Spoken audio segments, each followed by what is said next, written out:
Police प्रशासनाकडून श्री गणेश आगमनावर कोणत्याही प्रकारचे निर्बंध नाहीत, परंतु सर्वांनी सहकार्याच्या भूमिका घेऊन 14 सप्टेंबरला श्रींचे आगमन आणि 25 सप्टेंबरला श्री विसर्जन मिरवणूक काढावी असे आमचे धोरण आहे। त्यामुळे कुणीही ध्वनी प्रदूषण नियम आणि कायद्यांचे उल्लंघन करू नये, अन्यथा कायद्यानुसार कारवाई करावी लागेल, अशी माहिती कोल्हापूर परिक्षेत्राचे पोलीस महासंचालक रंजन कुमार शर्मा यांनी दिली।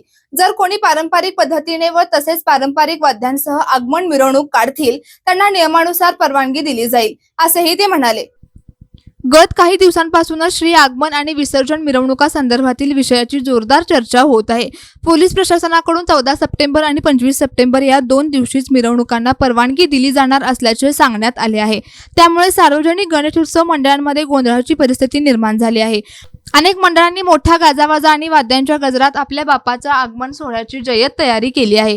मात्र पोलीस प्रशासनाच्या नियम आणि निर्बंधामुळे पेच निर्माण झाला आहे। कोल्हापूर परिक्षेत्राचे पोलीस महासंचालक रंजन कुमार शर्मा हे कार्यक्रमाच्या निमित्ताने इचलकरंजीत आले असताना प्रसार माध्यमांच्या प्रतिनिधींनी त्यांच्याशी संवाद साधला।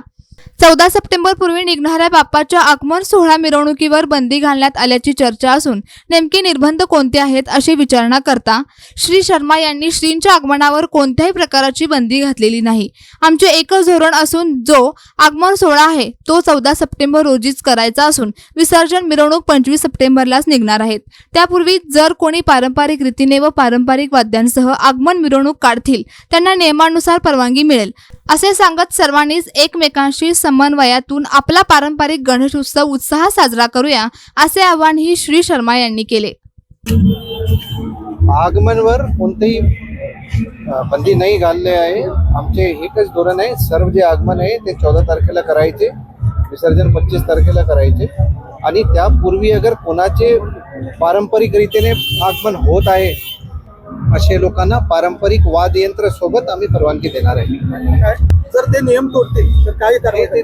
जे कायद्यामध्ये तरतूद आहे त्या अनुषंगाने परंतु आमची अपीलला सर्व लोक मान देऊन ते त्या अनुषंगाने कारवाई करतील अशी आमची अपेक्षा। सोबतच हा व्हिडिओ जास्तीत जास्त शेअर करा आणि माय महाराष्ट्राला सोशल मीडियावर नक्कीच फॉलो करा।